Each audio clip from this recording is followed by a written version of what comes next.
Om Maganati Miranda Shangana Gana Sarakya Chaksurun Miritam Yanade Tashmai Shri Gurave Namaha Sri Chaitanya Mano Bishtam Shtapitam Yana Bhutare Shayam Rupa Karamayam Darachi Swaparantikam Vandeham Shri Guru Sriyuta Karapara Kamaram Shri Gurun Vaishnavam Scha Sri Rupam Sagaditam Sahagana Raganatam Vitam Stam Sajevam Sadvaitam Savrutam Parijana Saitam Krishna Chaitanya Devam Sri Radha Krishna Param Sahagana Lalita Shivishikan Vitam Sham Nama Om Vishnu Padaya Krishna Pastaya Bhutare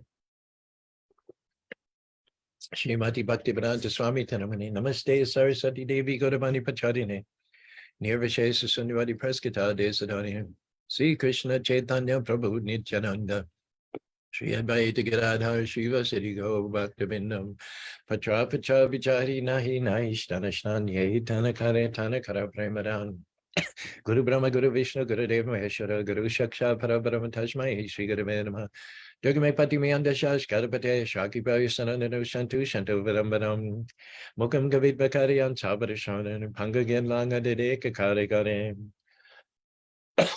Excuse me. Narayanam namaskritam naram chaiva narottamam devam saraswatim vyasam tato jayodhira. Nashta prayasho bhadreshu nityam bhagavata sevaya bhagavati utamashoki bhaktir bhavati naishtaki.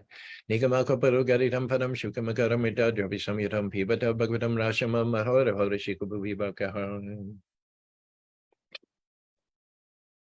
Well, welcome everybody. Brent, Jane, Rob on Zoom here with me. We've been talking, this will be our 12th in the series, starting with the story of Chitraketu way back, not segueing into the narration of Durvasa Muni offending Marjambarish and getting his comeuppance. And then we're dripping from the nectar connected with the stories of Marjambarish's deep culture, his deep devotional service, his transcendental vision, his humility, his leadership. And we're launching point is the verse in the 9th canto where it says, Savai Mana Krishna Paradavinda Vasamchi Vaikana Saro Karo Mandira Mardaram Katayata Chakshuta Sakadodiyam, describing how it is that Marjambarish used all of his faculties, mental, physical, intellectual, as well as spiritual, in the service of the Lord. He subordinated every other activity, even though he had many responsibilities. He had a big family, he had a lot of dependents. He was a sovereign over the entire planet of the earth. He prioritized devotional service to the Lord. It is said, seek first the kingdom of God and everything else will take care of itself. No one exemplifies that dynamic more than Maharaj Ambarish. He's showing by his personal example that you hadn't got to separately pursue paths of self-improvement through renunciation, through yoga, through philosophical endeavor, through charity. All you need to do is cultivate a vision of seeing everything as being created by the Lord, everything resting on the Lord, everything being owned by the Lord, and the Lord is one's very, very best friend. Devotees don't have a dualistic vision. They have a vision which is integrated by the fact that Krishna is Narayana Pada Sarve. Narayana pervades and supports. Everything is nothing other than an expansion of Narayana. When you catch that up, it automatically counteracts any and all shortcomings due to lack of education, lack of birth, lack of training, lack of connections, lack of aristocracy. One immediately becomes elevated to the highest platform of spirituality. Aho bhatto shrapacho yogariyan yasdevage bhartita te push te push te juhu arya ramanya namagri neti. Arya is from which we get the word Aryan. It has nothing to do with genetics, blonde hair, blue eyes. It has nothing to do with anatomy or heritage, DNA, RNA, but it has everything to do with how you comport yourself. And Aryan is one who follows the highest definition of Dharma. There's Swadharma, There's dharma we have based on this body and the extensions of this body. There's dharma. There are duties we have to our family, to our wife, to our country, to our employer. And those are secondary dharmas. They follow after the primary dharma of serving the Supreme Personality of Godhead, who created us for a certain purpose. And when one picks up that paro dharma, that highest occupational duty of the living being, then everything else is going to be taken care of, including your own reformation, your own transformation. The statement is made, aho bhatta. Aho is like with my mouth open. It's stupefied. Aho bhatta shogariya. Statement is there. Just look at these people. They were born in the lowest strata of society, as in the society of dog eaters. They were born as dog eaters, and yet based on the reformatory, rehabilitative practice of chanting Hare Krishna, Krishna Krishna, Hare Hare, Hare Ram, Ram Ram, Hare Hare, they have been corrigible, Prabhupada says, up to the highest standard of protection. Kirata, Halinda, Palinda, Pakisha, Bhira, Shamayabana, Yanitra, Sujati Tashmai, Prabhabhishnave, Namaha. There are those who are Africans or Aboriginals or Mongolians. There are all of those who normally would be pushed down from a society's point of view because of the disadvantages of their birth. And yet, by chanting the holy names of the Lord, the practice of purifying oneself by regularly and daily chanting Hare Krishna and taking pure vegetarian food, which has been offered to the Lord, called prasadam, is such that anyone, no matter what their disadvantages, can be purified and elevated up to the highest platform of devotional service. In the Bhagavatam, it says, Tivrena bhakti yoginam yajitam purusham pashu. Akarma sarva karma moksha karma ram. Tivrena bhakti yoginam yajitam purusham pashu. It doesn't matter how impenetrable is the darkness. As soon as the ray of sunlight comes in, the whole interior is illuminated. Never has darkness defeated light. Always has light defeated darkness. So Krishna Surya Sama. Krishna is compared to the sun. Krishna Surya Sama. Krishna is the same as the sun. Maya Haya Andhakara. Maya ignorance arises from darkness, from lack of Krishna. Yahan Krishna Tahan Mahi Maya Nadikara. So wherever there's Krishna, there's no Maya, there's no ignorance, there's no misery or suffering. Just like wherever there's sunlight, there's no darkness. So one needn't make an artificial show of being a scholar, being a yogi, or being a tyagi, a vairagi, a renunciate. Rather, one should systematically try to train the mind to see everything as an expansion of the Supreme Personality of God. One enthusiastic neophyte came up to Lord Chaitanya Mahaprabhu. He was all excited about devotional service and what he'd recently learned from Lord Chaitanya's associates.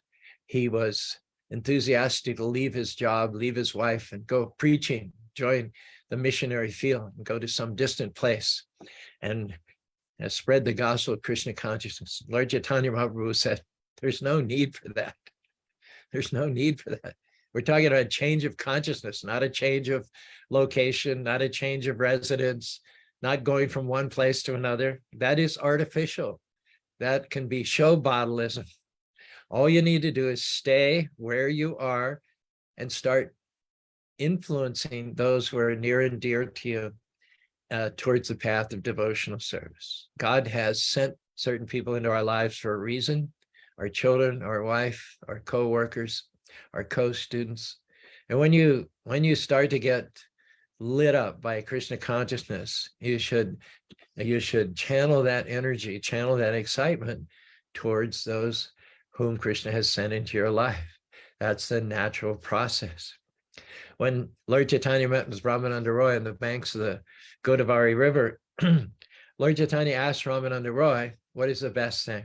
Now, Ramananda Roy said, as long as we understand this before we start, as long as we make one thing clear, when you ask me a question, Lord Chaitanya, it should be understood that not only the inquirer, but you're also the responder. That I am a puppet dancing according to the strings that you pull. And so You're only using me in order to bring out the truths of Bhagavad Dharma. You're using me as your sounding horn. So the answer that I'm going to give comes from you. It should be understood. Example is given that the oceans are big reservoirs of water, but the salty water is not particularly useful for human society.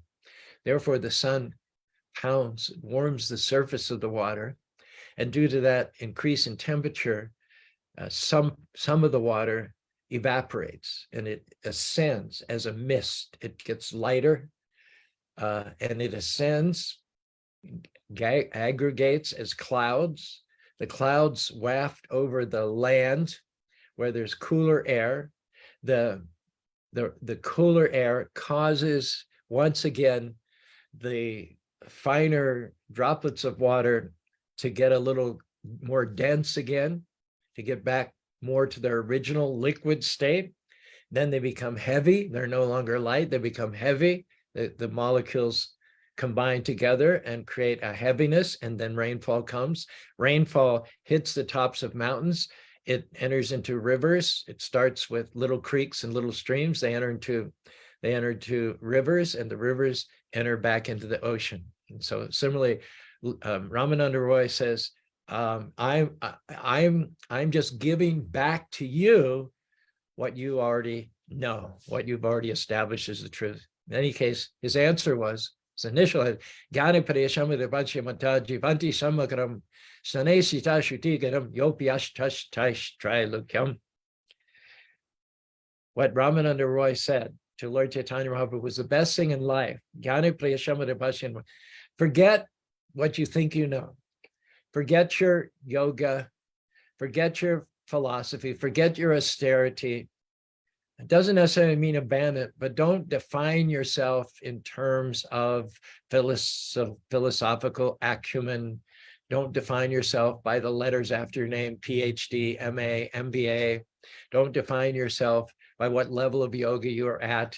Don't define yourself by how much money you gave away or how many slokas you know or how many times you attended the church service this last year. Define yourself by bowing down at the lotus feet of the Supreme Personality of God. We should always see him as being above us, just like every day as we go about our daily activities. We're always conscious on one level or another of the sun being above us on the sky. We're always conscious on one level or another that we could not exist without the presence of the sun. Were the sun not there, everything on this planet and throughout the universe would be null and void within a half an hour. So everything that we do is simply dependent upon the presence of the sun. Om Tad Vishnu Paramam Param Sadapasanti Surya. So Ramananda Roy says to Lord Chaitanya Mahaprabhu, the highest level of consciousness is that consciousness which realizes that we are parts and parcels of the Supreme. We are completely dependent living beings. Nitya, Nityanam, Chaitanya Chaitanam, Ekuyo Viradikam. There is one singular eternal who provides and supports and provides all the necessities of life to the plural eternals. Nitya, Nityanam, Eko, that one provides light, air, building materials, food, grains, milk products, legumes, beans, nourishment, provides beauty, a world infused with beauty. That one provides everything that the many need in their life. That is the highest level of consciousness. Give up your pretensions. Don't go around thinking of yourself as a scholar, as a yogi, or as a renunciate, or a great philanthropist. Go around thinking of yourself as being 100% dependent upon the mercy of the Lord. You can continue with yoga. You can continue with priestly duties. By all means, continue attending your place of worship. Continue with your swadharma, your material duties. But when it comes to identifying yourself, when it comes to how you think of yourself and how you describe yourself, Nitya Siddha Krishna Prema Sadhu Kavanai Shravanadi Shuddhikati Karyoja. I am eternally part and parcel of Krishna. The highest perfection of consciousness is to simply think of myself as dependent upon and a servant of the Supreme Personality of Krishna. Now, this statement, Jnana Prayasham, Shnanestita Shuddhibhinam, remain where you are and use the things and use the people that Krishna has sent in your life to honor the Supreme Personality of Godhead. And so this is a statement coming from the great Brahma, the great Brahma. And how do we know from the description that we have of Brahma's life that even he is dependent on the Supreme Personality of God? Most people, if you ask them, who do they think God is? First thing they'll tend to say is God is the one that created the universe. Well, Brahma created the universe, and he would be the first one to tell you he's not God. There are millions of Brahmas, millions of universes. You probably know the story if you're a devotee of the time that Lord Brahma visited with Narayan in the spiritual world. There were some disturbances in his particular universe, and Lord Brahma wanted to discuss what to do about the asuras, the ungodly, are creating disturbances in his universe. He got admission to the darshan of Narayan. They discussed what would be done. And sorry, I have to back up a little bit. Lord Brahma arrived outside in the antechamber, and he said, I've come to see Narayan. And the secretary said, who are you? And he said, I'm Brahma. And then the secretary came out and said, which Brahma? Well, I'm the four-headed Brahma. Okay, so they said, okay, let him in. They had the discussion. And then at the end of the discussion, before he was going to take his leave of Lord Narayan, Brahma said, can I ask you one more question? When I came in and announced myself, I was asked, which Brahma am I? Does that mean to say that there are other Brahmas than me? And Lord Narayan laughed, and he called all the Brahmas. The whole huge parliament building became filled with Brahmas, and ours was the smallest because our universe is one of the more recent ones that have been manifest. Lord Brahma looked at all these other Brahmas, all much bigger and stronger and older and wiser, with more heads than him. He reassessed his position. He reassessed his influence, his importance, his power. He said, others may think they're big, big shots, that they have gotten to where they are, position of power, position of honor, position of influence by their own scholarship or their own physical strength or their own leadership. But as for me, I am just a maidservant of the Supreme Personality of Godhead. Here in this assembly house where all the Brahmas have assembled, I'm thinking of myself as no more significant than a flea amongst elephants.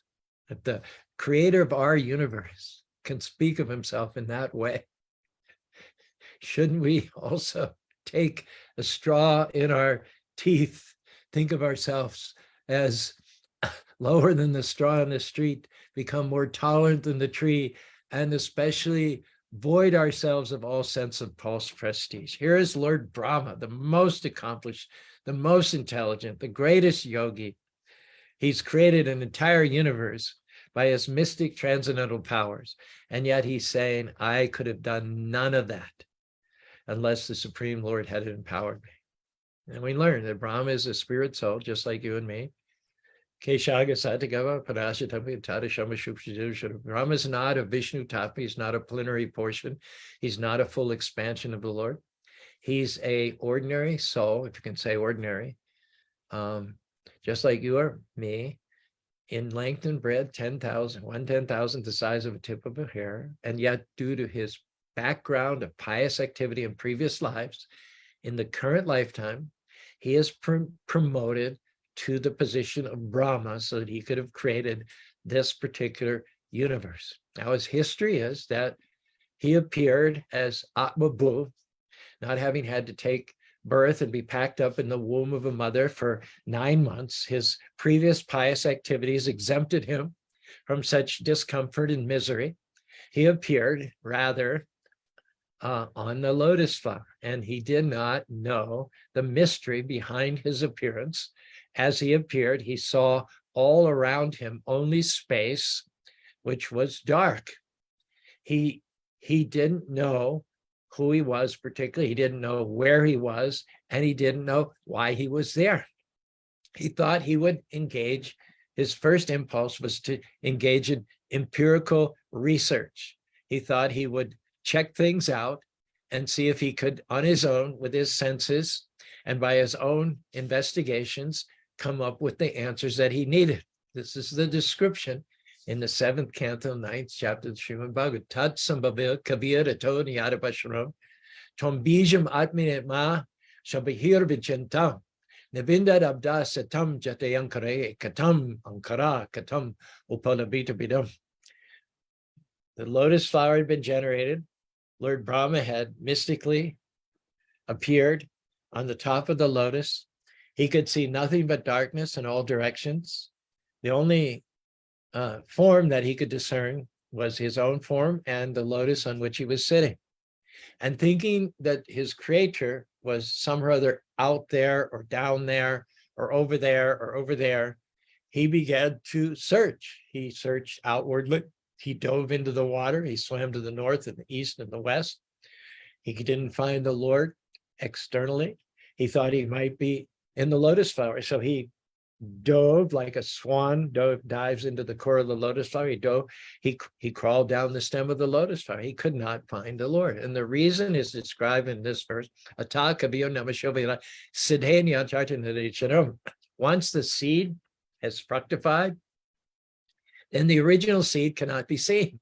So once the Lord has created Brahma, created the lotus flower, created everything in embryonic form, ready to burst forth by the touch of Lord Brahma, the original seed cannot be discerned, at least not by empirical research. Another example is when cotton is transformed into thread, the original cotton as it was is no longer visible. And then when the thread is woven into cloth, that thread is no longer visible. So the Lord is several times removed from where we are in time and space in the creation. Simple example, there's no way I could know who my great-great-great-great-grandfather is. Of course, I might have the name from genealogical records, but I would not know who he is or what the details of his life are, what his likes and dislikes are. There are so many details about my great-great-great-grandfather that I could never determine by research, by empiricism, because of the simple fact that he's many, many levels removed from me. He created, and then they created, and then they created, and they created. So I'm so many different creations down the line from him, I can no longer understand who he is, even notwithstanding the fact that my great-great-grandfather in some sense is the cause of my creation.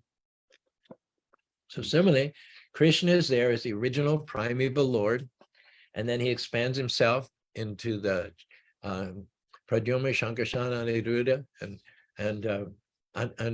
anyway, there are 4 expansions, and then they expand and they expand and they expand. So just like the cotton becomes invisible when it's turned into thread, and then the thread, it becomes invisible when it's turned into cloth.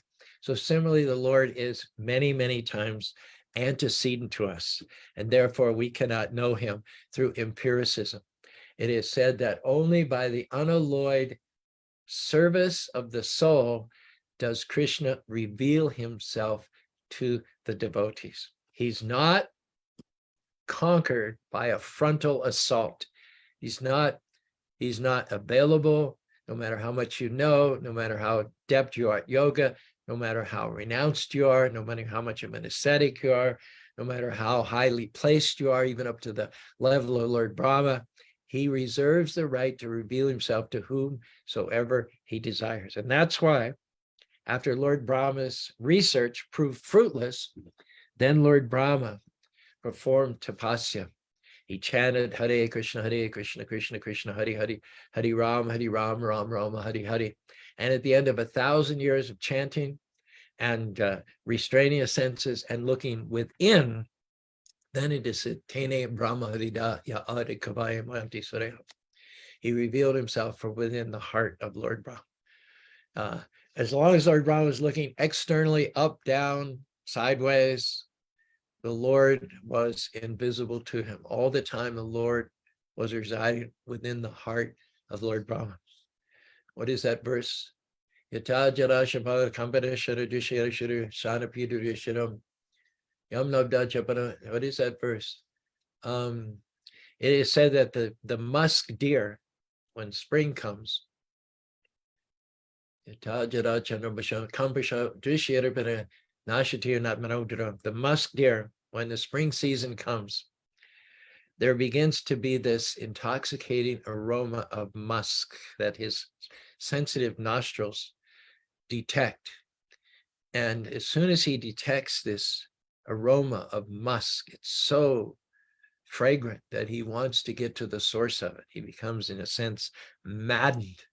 And so thinking that he's following the trail of the musk back to its source, he runs here and there throughout the forest, up hills, down, around, through rocky crags, tires and exhausts himself out to no effect, no matter how far he travels, no matter how rough the terrain. He never seems to get any closer to the aroma of the musk. And there's a reason for that. And it is that the musk is coming from his own navel. It's coming from his own navel. So the reason he never gets away from the musk smell, no matter how far afield he goes, is that it's right in his navel. But that's also the reason he never seems to arrive at the source, because it is coming from within him. So similarly, Lord Brahma was looking outwardly for the source of his creation, when in fact that source within himself. So unless Krishna decides to come out and reveal himself to you, he remains always invisible to non-devotees. This was stated even by the demons of the Lord. Who was it? Hiranyakashipu, once he heard that Lord Vishnu had been the killer of his brother Hiranyaksha, he wanted to get even with Vishnu. And he searched everywhere for Vishnu, but he couldn't find him. And then someone told him, oh, you won't find Vishnu by searching.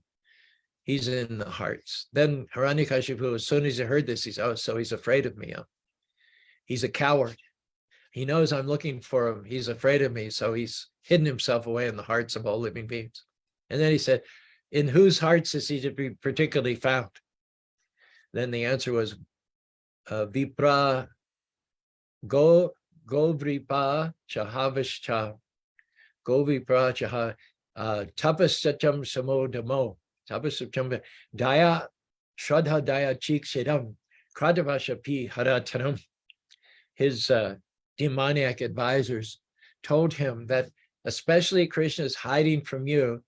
Gavo Vipra Chavedishta, he's hiding from you in the hearts of the cows, in the hearts of the Brahmins. He's hiding from you in the hearts of those who worship him by doing austerities. He's hiding from you in the hearts of those who are clean in heart and clean in mind.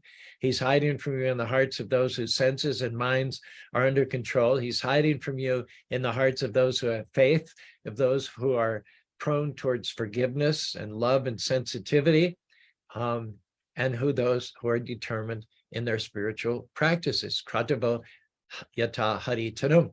If you kill these classes of beings or harass them, you will be severing the head from the body. And so Hiranyakashipu, as well as later on Kamsa, engaged in campaigns to harass the Brahmins and the yogis and the self-controlled sages, as well as the cows, thinking that by harassing them, he's also harassing Vishnu and provoking Vishnu eventually to come out from hiding and face him in combat.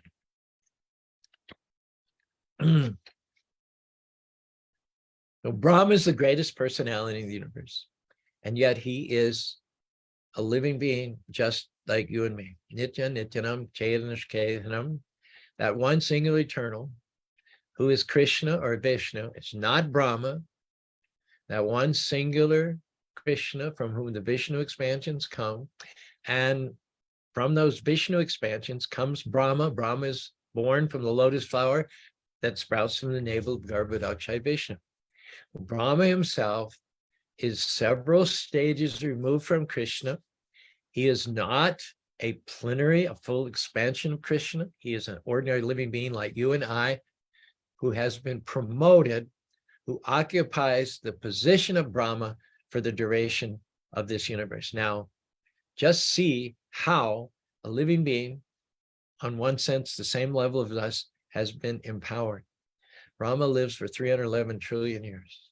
His lifespan is synonymous with the manifestation of this universe. And it's all due to what Krishna has bestowed with him with. What to speak of Brahma? It is said in the 4th canto that the masters of all the planets, the master of each and every planet, the controllers of universal affairs, have gotten to where they are simply by having satisfied the Supreme Personality of God in their past lives. Just as Brahma did not satisfy the Lord by his research, by his external wanderings, by his empirical endeavors, he satisfied the Lord by sitting in one place and chanting the holy names of the Lord. So how did each and every one of the controllers, called demigods, get to have their own planets, get to have lifespans of tens, if not hundreds of thousands of years, get to have control over the universal elements like sunlight and water and food grains? How did they get to that position? They're non-different than we are. They're also souls, 1/10,000th tip of a hair. They all got there by satisfying the Supreme Personality of God. Tajman tushte kimapropyam.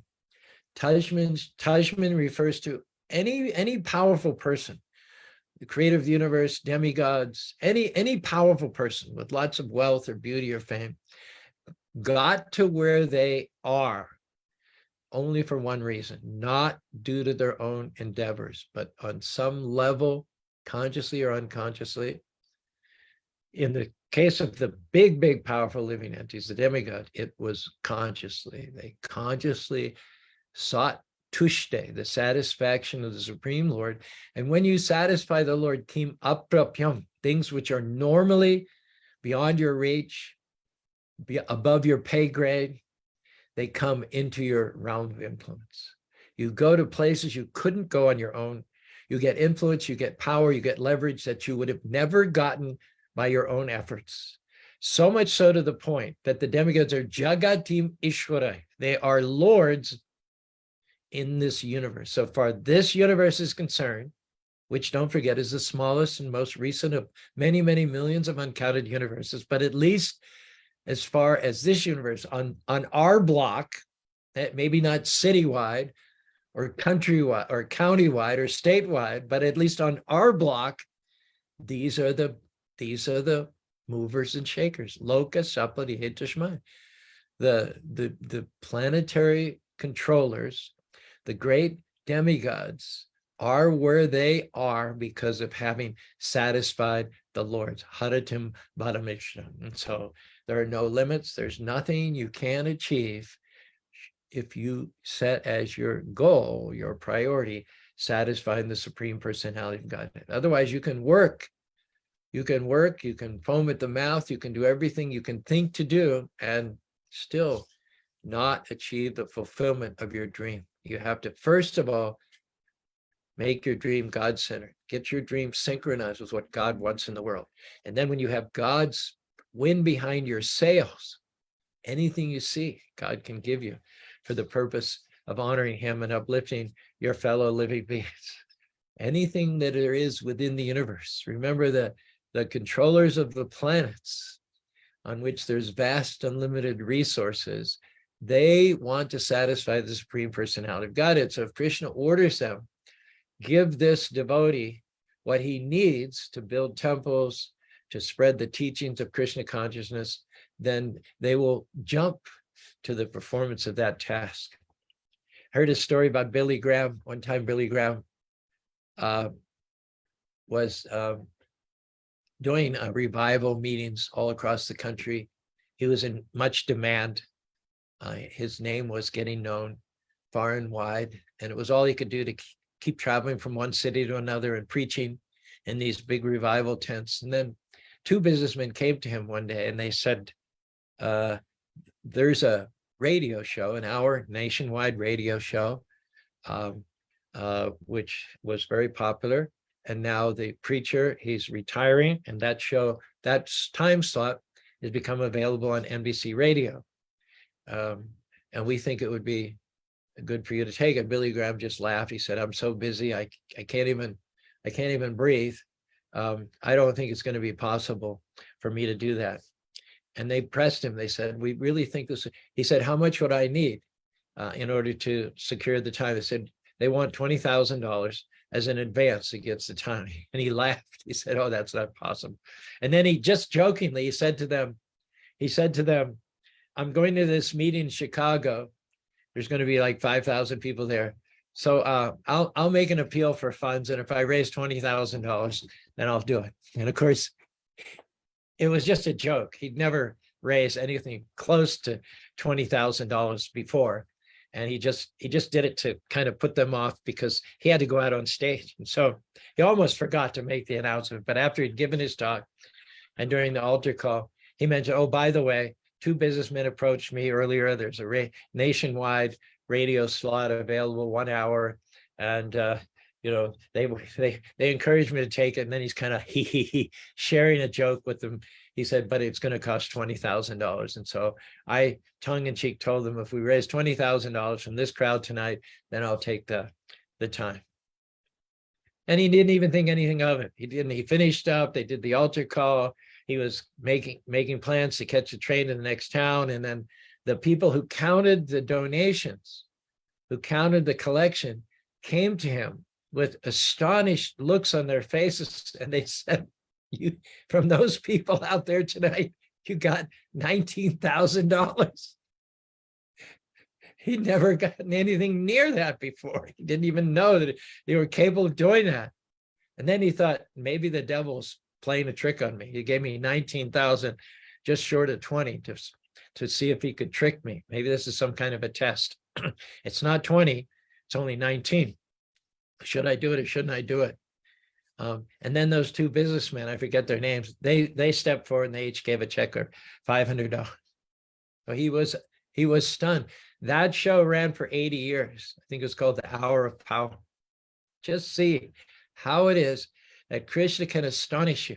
Krishna can take you to where you could not go on your own. He could give you what you could not attain separate from him. Ekyo yo kaman virana. He gives all living beings the necessities for their maintenance, sunlight and moonlight for nourishing the vegetables, raw materials for building houses, food grains and dairy products and lagoons and vegetables to eat. He gives all of that, even to those who do not particularly acknowledge him and certainly do not follow him. He gives that to them for no other reason than they are his children, and he as the Father is obliged to maintain us.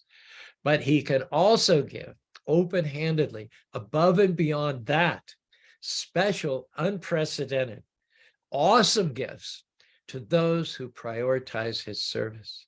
Samaham sarvabhutashim nadueshim ye bhajanti tumam bhakta maya teshu abhashtita. Krishna says, I'm evenly inclined, I'm impartially disposed to all living beings. I love them all. They're all my parts and parcels. However, one who renders service to me, to him I give special consideration. And whatever you can see, Krishna can make it available to you, provided you're going to use it to honor God and uplift your fellow living being. Prabhupada says here of this verse in the Kathopanishad, Eko Bahanam Yovidadikaman, that one supplies all the necessities of life to the many. Prabhupada says, from this statement, we understand that Krishna is supplying everyone's necessities. And we can actually see that the animals, the bees, all these lower species of life, they have no business, they have no job, they have no minimum wage, they have no house, they have no particular arrangement each and every morning for their maintenance, and yet they are not dying for want of food. They're living in nature's way, by nature's arrangement, and they have, by God's grace, all the necessities of the life that they need for eating, sleeping, mating, defending.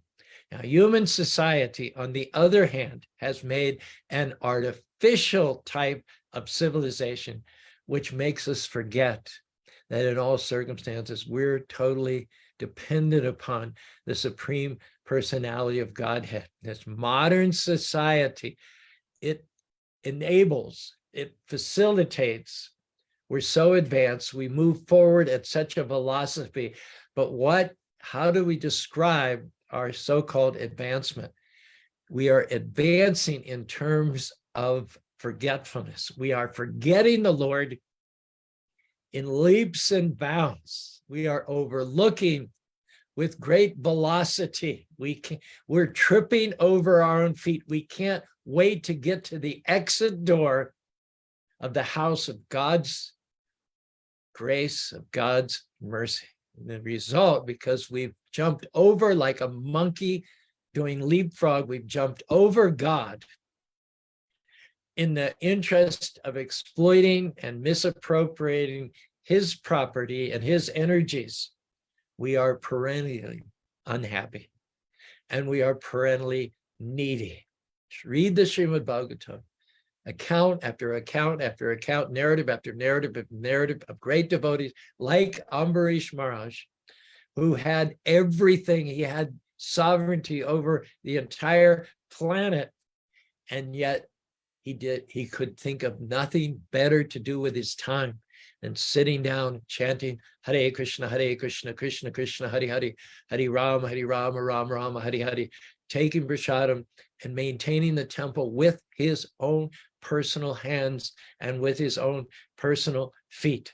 This is the shining example that's set by Maharaj Ambarish to indicate to each and every one of us that we're never too big, we're never too powerful, we're never too talented, we're never too highly placed to exhibit grace and appreciation for the mercy of the Supreme Personality of Godhead. And if we don't do that, if we separate ourselves from God and fail to recognize that whatever influence or power or leverage we have is due to him and to him only, then we're going to lose what we have. Whatever we enjoy is going to be short-lived. Our present society is pretty much a society of thieves, where you have to look far and wide to find anyone who publicly, orally, verbally pronounces their gratitude to the Supreme Personality of Godhead. We all think that we've done it ourselves. It's by the sweat of our brow. We've gotten to where we got through our own efforts, and we have the right to enjoy and to exploit those resources. A very dangerous attitude, a very dangerous mentality. We would do well.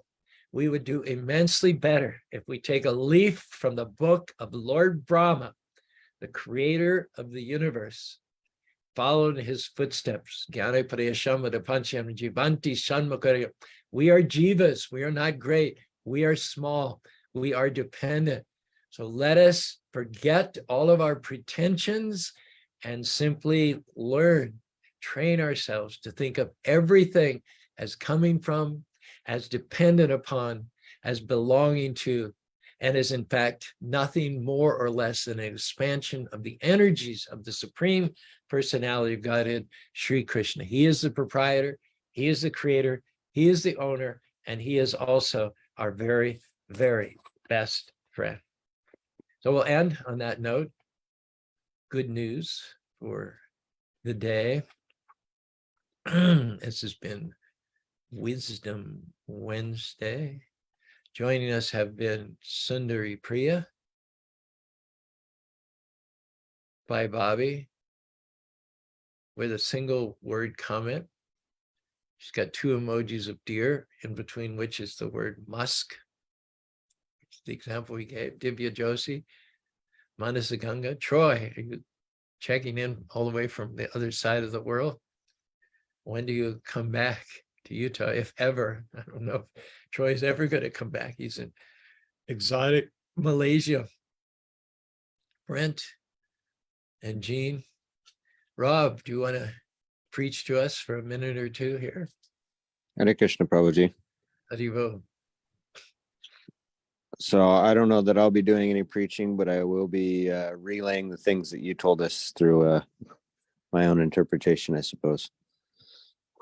All right. So the ones yesterday were fantastic, really spot on. In fact, honestly, I don't think you can do as good as you did yesterday. That's my challenge to you. Some are better than others. Yesterday, they were all really good, really good. So go ahead. Okay. Good and light will always win over darkness and sin. Mm-hmm. Don't define yourself materially. Find yourself through humility. Mm-hmm. Among elephants, we are a flea. Be humble to truly see. Nice, nice. Among Even elephants, Brahma is a flea. Yeah. What are we? If Brahma's a flea, I don't know what I am. Even Brahma must look within for Krishna to appear to him. Nice. Very nice. The demigods on our block walk the walk and talk the talk. If Krishna wants you to succeed, he will give you what you need. Yes. Nice. If God is left behind, happiness you'll never find. Wonderful. Wonderful. Those that serve the Lord are the ones he will reward. That's all I've got today. The more you do this, the sharper you're getting. you're really getting a talent for that. Okay, I can't wait to post those along with the text of our talk. I'm getting a note here that my internet connection is unstable. So I guess it's a sign we should probably disengage. Oh yeah, it switched over to CenturyLink.